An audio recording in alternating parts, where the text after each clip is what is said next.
Currency کے بجائے سونے میں لین دین۔ سونے میں لین دین کے فوائد کیا ہیں؟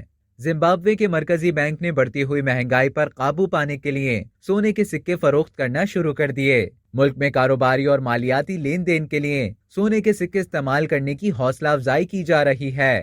مرکزی بینک کے گورنر نے اپنے بیان میں کہا کہ سونے کے سکے 25 جولائی سے فروخت کے لیے دستیاب ہوں گے۔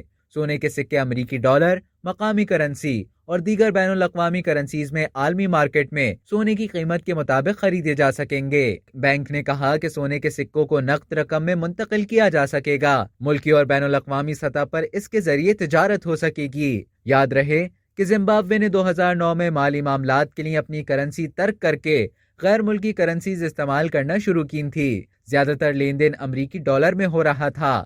حکومت نے 2019 میں مقامی کرنسی زمبابوین ڈالر دوبارہ متعارف کروایا تھا، لیکن اس کی قدر پھر گرتی جا رہی ہے۔ اب تک کے لیے اتنا ہی۔ مزید خبروں اور نیوز اپڈیٹس کے لیے ڈیلی جنگ کے یوٹیوب چینل کو سبسکرائب کریں اور فیس بک کے پیج کو لائک کرنا نہ بھولیں۔